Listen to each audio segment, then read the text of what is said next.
Good morning, students. I hope you all are fine. I am Ekta, teacher of Shri Krishna Education Center, Katara. Today we will talk about the chapter 3rd of Geography, that is Earth Changing Earth. Students, इससे पहले part 1 में हम लोग काफ़ी कुछ इस chapter के बारे में डिस्कस कर चुके हैं। अभी ये पार्ट 2 है, इसमें हम डिस्कस करेंगे कि मेजर लैंड फॉर्म्स की जो लैंड फॉर्म्स है ये कैसे फॉर्म होते हैं, कैसे बनते हैं। तो मैं आपको बता दूं कि जो यहाँ पे लिखा हुआ है, the landscape is being continuously worn away by 2 processes, that is weathering and erosion. तो जो लैंडस्केप है ये कंटिन्यूसली वॉर्न अवे मतलब कि इसमें ये बताया गया, जैसे कि हमने पिछले पार्ट में पढ़ा है कि हिमालयस की जो हाइट है वो किस तरह से बनती है, क्योंकि उसके नीचे से फोर्सेस अप्लाई होते हैं। तो इसमें ये बताया गया कि जो अरावली की हाइट है, तो अरावली जो है ये ओल्ड फोल्ड माउंटेन्स है, मतलब कि हिमालयस की तरह वो भी बहुत पुराने माउंटेन्स हैं अरावली। उसकी हाइट जो है जब वो यंग थे, मतलब कि जब वो अरावली जो माउंटेन्स थे वो जब यंग थे तब उनकी भी हाइट बहुत थी, बट अब उनकी जो हाइट है वो कम हो गई है just because of erosion and weathering. जो वेदरिंग एंड इरोजन है, इन्हीं प्रोसेसेस के कारण उनकी जो हाइट है वो कम हो गई है। ठीक है, तो अब इसमें हम यही डिस्कस करेंगे कि वेदरिंग और इरोजन होता क्या है। वेदरिंग और इरोजन के कारण क्या है, जितने भी अगर हिमालय की फॉर्म में है या कोई पहाड़ वगैरह है तो उनकी हाइट जो है वो कम होती रहती है। इसमें ये होता है कि वो एक लैंड की फॉर्म में कन्वर्ट हो जाते हैं वेदरिंग और इरोजन एक्टिविटीज़ के कारण। अब हम बात करेंगे वेदरिंग और इरोजन की। बेटा, वेदरिंग में क्या होता है? See, weathering is the breaking up of the rocks on the earth surface. Weathering में क्या होता है कि एक जो सरफेस है, एक लैंड है, उसके ऊपर एक रॉक पड़ा हुआ है, एक पत्थर पड़ा हुआ है, तो वो एक पहाड़ जो है वो जो होता है वो ब्रेकअप हो जाता है वहीं पे, मतलब टूट जाता है वेदरिंग में। वो टूटता कैसे है? ड्यू टू टेम्परेचर या ह्यूमिडिटी के कारण। उसमें क्या होता है, अगर टेम्परेचर ज़्यादा होगा तो वो एक्सपैंड हो जाएगा, रॉक बढ़ जाएगा। अगर टेम्परेचर कम होगा तो वो जो रॉक है वो कॉन्ट्रैक्ट हो जाएगा। तो इसमें क्या होता है कि जब रॉक टूट जाता है तो रॉक्स में क्रैक्स आ जाते हैं, और क्रैक्स आने के कारण जब बारिश होती है तो वो क्रैक्स में पानी भर जाता है और उसके कारण वो और थोड़ा मतलब कि डीप होता जाता है। तो वो इस तरह से वो क्या है, रॉक टूट जाता है। या फिर क्रैक्स में कई बार प्लांट्स उग जाते हैं, उनकी रूट्स उग जाती हैं, तब भी क्या है कि वो जो रॉक होता है वो टूट जाता है, ब्रेकअप हो जाता है रॉक का। बट इसमें एक चीज़ ध्यान रखना, वेदरिंग में एक ही जगह पे रॉक पड़ा और एक ही जगह पे रॉक जो है वो टूट जाएगा। And second thing is erosion. Erosion में क्या होता है? Erosion is the weathering away of the landscape by different agents like water, wind and ice. Erosion में क्या होता है कि इसमें जो लैंडस्केप होता है, जो लैंड होती है, इसमें क्या होता है, जितने भी इरोडिंग एजेंट्स हैं, इरोडिंग एजेंट जैसे कि वाटर, विंड एंड आइस, ये एक जगह से दूसरी जगह पे मतलब कि क्या करते हैं, कुछ एक मटेरियल जो होता है वो एक जगह से उठा करके दूसरी जगह पे ये डिपॉजिट कर देते हैं। ठीक है, जैसे हवा चलती है, हवा अपने साथ मिट्टी उड़ा के ले गई एक जगह से, अब जहाँ पे जाके हवा रुकी उधर उसने मिट्टी जो है वापस उसने वहाँ पे फेंक दी। तो इससे क्या होता है, इरोजन में wearing away of the landscape, मतलब कि जो लैंडस्केप एक लैंड है उसका ऊपर वाला पार्ट उड़ के मतलब दूसरी जगह पे उड़ के या फिर पानी के साथ बह करके लैंड का जो एक ऊपर वाला पार्ट होता है वो बह जाता है, तो वो जो लैंड का ऊपर वाला पार्ट अलग हो जाता है। The eroded material is carried away और transported by water, wind etcetera. जो भी इरोडेड मटेरियल होता है, मतलब अपने साथ जो भी वो पत्थर लेके आया होता है, या पानी के साथ पत्थर भी आ जाते हैं, मिट्टी भी आ जाती है, तो वो क्या होता है, वो एक जगह से दूसरी जगह पे वो ट्रांसपोर्ट हो जाते हैं। ठीक है, एंड इवेंचुअली डिपॉजिटेड, और दूसरी जगह पे वो डिपॉजिट हो जाते हैं। ये जो प्रोसेस है इरोजन और डिपोजिशन का, ये अलग अलग लैंडफॉर्म्स बनाते हैं अर्थ की सरफेस के ऊपर। सो स्टूडेंट्स, अब हमारा टॉपिक है that is work of a river, कि जो एक रिवर है वो कैसे वर्क करती है। तो रिवर में सबसे पहले मैं ये बताऊंगी कि रिवर में जो वाटर है वो एक इरोडिंग एजेंट होता है। इरोडिंग एजेंट का मतलब कि जो रिवर है उसमें पानी है जो एक जगह से मिट्टी की या फिर जो छोटे छोटे पत्थर होते हैं, स्टोन्स होते हैं, उनको उठा करके दूसरी जगह पे डिपॉजिट करवाता है। तो running water in the river erodes the landscape. जो पानी बह रहा है एक रिवर में, वो जो होता है वो इरोड करता है लैंडस्केप को, मतलब वो एक लैंड का ऊपर वाले पोर्शन को उठा लेता है। When the river tumbles at steep angle over very hard rocks or down a steep valley side, it forms a waterfall. और जब एक पानी बह के आ रहा है, एक प्लेन सरफेस पे बह रहा है और उसके बाद उसमें एक क्रैक आ गया, मतलब कि वो एक ब्रेक हो गया, और तब वो वहाँ पे जो पानी है वो नीचे फॉल कर जाएगा, और नीचे फॉल करने पे वो वाटरफॉल बनाएगा, जिसे हम वाटरफॉल लैंडफॉर्म कहेंगे। ये भी लैंडफॉर्म की एक टाइप है, दैट इज़ वाटरफॉल।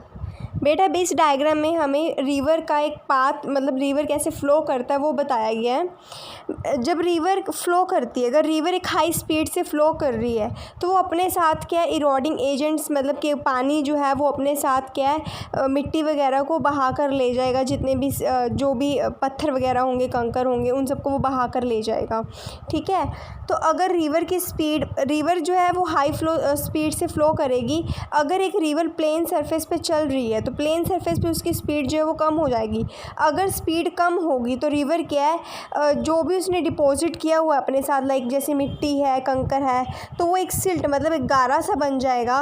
तो वो एक जो सिल्ट होगा जिसे हम गारा कहते हैं, तो उसको वो डिपॉजिट करना शुरू कर देगी रिवर। ठीक है, मतलब जैसे उसकी स्पीड कम होती है, स्पीड उसकी कम होगी जब वो प्लेन सरफेस के ऊपर फ़्लो करेगी, और जैसे उसकी स्पीड कम होगी वो डिपोजिशन जो है वो उसका इंक्रीज़ हो जाएगा, मतलब कि वो जितना भी उसके साथ सिल्ट गारा होगा उसको वो डिपॉजिट करती जाएगी।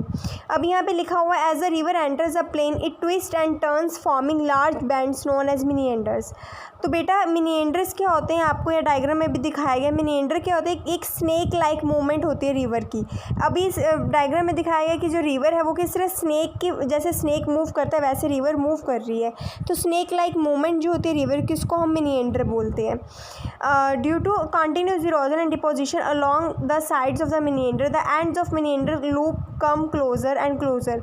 अब वो कह रहे हैं कि जिस तरह से कॉन्टीन्यूसली इरोजन एंड डिपोजिशन हो रहा है, मतलब कॉन्टीन्यूसली जो पानी है वो आ रहा है और अपने साथ जो पानी है वो अपने साथ गारा सिल्ट लेके आ रहा है, और जो सिल्ट है वो एक थोड़ा थोड़ा जगह साइड साइड पे वो डिपॉजिट होता रहेगा। और जैसे जैसे वो साइड पे मिनिएंडर के जैसे जैसे वो टर्न करेगी, उसके एंड पे जो सिल्ट है वो डिपॉजिट होगा, तो वो एक लूप बना देगा। लूप मतलब कि वो एक यू वाली शेप बना देगा, और जैसे अगर यू वाली शेप क्लोज आएगी तो एक, मतलब कि हम ये कह सकते हैं, यहाँ पे ऑक्सबो लेक बताया गया कि ऑक्सबो लेक कैसे बनती है।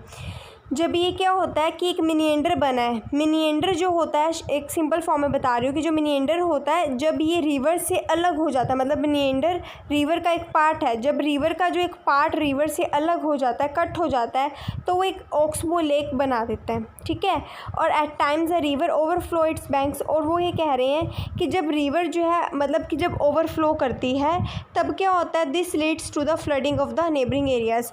अब यहाँ पे एक बात आएगी बेटा फ्लड प्लेन की। फ्लड प्लेन कैसे बनते हैं मैं ये बता देती हूँ। फ्लड प्लेन बनते कैसे हैं कि जब ओवरफ्लो, रिवर जो होते हैं वो ओवरफ्लो होती है, तो उसके कारण क्या होता है, जो रिवर है उसके सराउंडिंग एरिया, जो आसपास के एरिया होता है वो पानी से भर जाता है। ठीक है, when river gets overflow then its surrounding area is flooded with water and silt get deposited in this flooded area.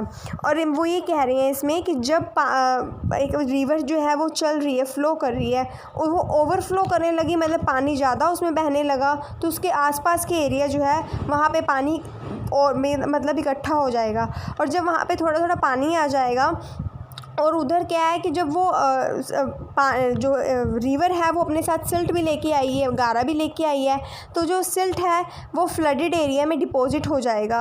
और उसके कारण क्या है कि जब एक गारा सा एक मिट्टी में, मतलब कि वो काफ़ी फर्टाइल प्लेन बन जाएगा, इसीलिए हम फ्लडेड प्लेन को फर्टाइल बोलते हैं, क्योंकि यहाँ पे सिल्ट डिपॉजिट हो जाएगा इसमें। ठीक है, सिल्ट मतलब जो गारा होता है, जो भी पानी, जो बारिश का पानी होता है उसके साथ जो गारा बहा कर लेके आती है, तो वो एक जो सिल्ट बन जाता है। तो वो सिल्ट जैसे जैसे वो रिवर के आसपास के एरिया में डिपॉजिट होगा, तो रिवर के आसपास का एरिया काफ़ी फर्टाइल बन जाएगा, जिसे हम फ्लड प्लेन कहेंगे। ठीक है, the raised banks are called levees. यहाँ पे आपको साइड पे लीव्स दिखाई गई। लीव्स क्या होते हैं बेटा, ये बाउंड्री हम कह सकते हैं कि एक बाउंड्री होती है। ठीक है, अब यहाँ नेक्स्ट है हमारा कि डेल्टा कैसे फॉर्म होते हैं। तो डेल्टा क्या होते हैं, जब रिवर एक स्लो चलती है, जब स्लो चलती है रिवर, तब क्या होता है कि रिवर जो होता है वो अलग अलग मतलब कि स्ट्रीम्स में, मतलब अलग अलग चैनल्स में डिवाइड हो जाती है, जिसे हम डिस्ट्रीब्यूटरीज कहते हैं। मतलब एक मेन रिवर आ रही है, एक बड़ी रिवर आ रही है, और जब बड़ी रिवर छोटी छोटी रिवर्स में ब्रेक हो जाती है, टूट जाती है, तो उसे हम डिस्ट्रीब्यूटरीज बोलते हैं। The river become so slow that it begins to deposit its load. River इतनी स्लो हो जाती है कि वो अपना जितना भी लोड है, मतलब जितना भी अपने साथ वो सिल्ट लेके आई है, जितने भी वो गारा वगैरह लेकर आई है, तो वो अपना पहले से ही वो डिपॉजिट करवा देती है। मतलब कि वो जब भी एक सी है, समुद्र में मिलने से पहले वो अपना जितना भी सिल्ट होता है वो पीछे छोड़ के ही आती है। Each distributary forms it's on mouth. Her distributary जो होती है उसका एक खुद का अपना माउथ होता है, मतलब एक उसका अपना एक मतलब कि मुँह सा बन जाता है, जिससे कि वो अपना एक अलग वे चलती है। मतलब मेन रिवर से वो एक अलग अपना वे बना लेती है। तो जो एक कलेक्शन होती है सेडिमेंट्स की from all the mouths form a delta. तो जो मतलब collection of sediments here also means, जो ये सिल्ट ही हम कह सकते हैं, मतलब ये गारा ही होता है। तो जो जितना भी सेडिमेंट है वो अलग अलग डिस्ट्रीब्यूटरीज से आता है, अलग अलग डिस्ट्रीब्यूटरीज के माउथ से आता है, तो वो एक डेल्टा बनाते हैं। ठीक है, मतलब इस पूरे प्रोसेस को, जो ये आपको डायग्राम दी गई है, इसको हम डेल्टा ही बोलते हैं। तो डेल्टा जो होता है बहुत ही फर्टाइल लैंड है, क्योंकि यहाँ पे सिल्ट डिपॉजिट होता है, मतलब जितना भी गारा वगैरह होता है वो सारा यहाँ पे डिपॉजिट होता है। एंड नेक्स्ट टॉपिक हम पढ़ेंगे वर्क ऑफ सी वेव्स, कि सी वेव्स कैसे काम करती हैं। सी वेव्स क्या होती है कि जो सी है, समुंदर वगैरह है, उसमें जो वेव्स आती रहती है वो किस तरह से काम करती हैं। तो बेटा यहाँ पे क्या होता है कि जो सी वेव्स होती है वो कंटिन्यूसली स्ट्राइक करती है रॉक्स को। मतलब कि जो ये रॉक है, इसको कंटिन्यूसली जो सी में वेव्स आती हैं वो इसके ऊपर स्ट्राइक करती रहती है। मतलब इसके साथ जैसे कि स्ट्राइक का मतलब कि इसके ऊपर जैसे आती रहती हैं, इसके ऊपर साथ लगती रहती हैं। तो इससे क्या होता है, तो इससे क्रैक्स बन जाते हैं, क्रैक्स डेवलप हो जाते हैं। तो जैसे हम यहाँ पे देख रहे हैं कि क्रैक्स डेवलप होने के कारण क्या होता है, ये थोड़े से और वाइडर हो जाते हैं, क्रैक्स थोड़े और बड़े हो जाते हैं, तो एक होलो लाइक शेप बन जाती है। मतलब अंदर से होलो, मतलब खाली से केव्स, गुफा सी बन जाती है रॉक्स के अंदर ही, और जिसको कि हम सी केव्स बोलते हैं। मतलब कि सी के अंदर एक गुफा सी बन जाती है। ठीक है, and second thing is as these cavities become bigger and bigger only the roof of the caves remain. और जैसे ये सी केव्स होती हैं ये और बड़ी हो जाती हैं, मतलब कि जो गुफाएं और बड़ी होती जाएंगी, तो इससे क्या होता है, केव्स की जो रूफ होती है सिर्फ वही रह जाती है, मतलब कि छत ही रह जाती है। पीछे वाला एरिया जो है वो भी इसका वेव्स में ही घुल जाता है, मतलब सी में ही घुल जाता है।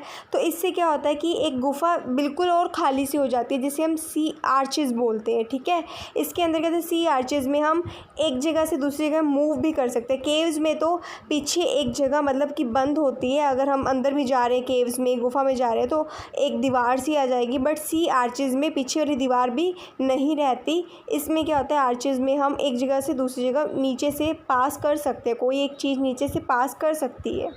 एंड फर्दर क्या होता है, erosion breaks the roof and only walls are left. मतलब कि जो इरोजन हो रहा है ये, और मतलब कि और जो पानी का स्ट्राइक होगा, वेव्स का स्ट्राइक होगा, तो ये क्या होता है कि रूफ भी ब्रेक हो जाती है, मतलब जो छत होती है ऊपर वाली ये भी ब्रेक हो जाती है। सिर्फ एक वॉल सी, एक दीवार सी बच जाती है, जिसे कि हम जिसे हम क्या बोलते हैं, स्टैक्स बोलते हैं। लास्ट पे आपको दिखाया गया स्टैक्स, मतलब कि ये अलग हो जाता है, ये पार्ट ही, एक वॉल ही बचती है, एक दीवार ही बचती है, जिसे हम स्टैक्स बोलते हैं। ठीक है, the steep rocky coast rising almost vertically above sea water is called sea cliff. बेटा सी क्लिफ क्या होता है, जो एक स्टीप रॉकी कोस्ट, मतलब कि जो एक रॉक्स जो होते हैं एक तरह वॉल की तरह खड़ा होता है, मतलब कि बिल्कुल स्ट्रेट खड़ा है, तो ये क्या बनाता है, सी क्लिफ बनाता है। The sea waves deposit sediments along the shores forming beaches.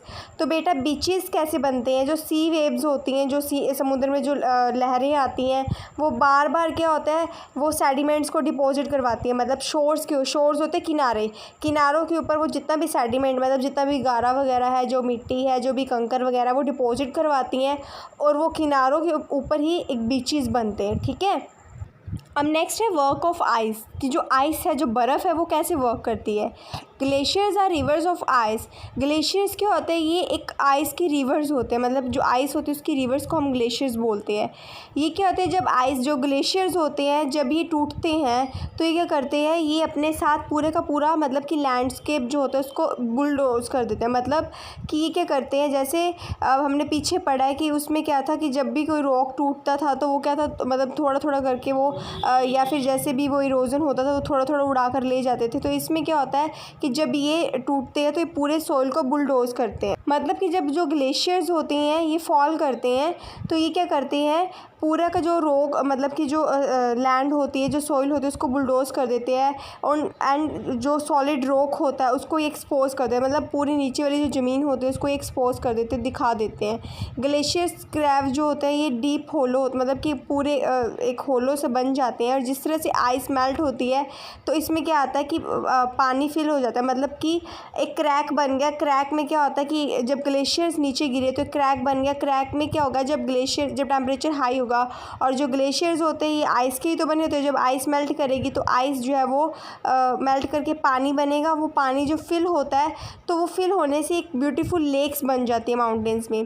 तो जो मटेरियल कैरी करते हैं ग्लेशियर्स जैसे कि rocks, big and small, sand, silt हो गया, तो ये डिपॉजिट करवा देते हैं और उस डिपॉजिट को हम ग्लेशियर मोरैंस बोलते हैं।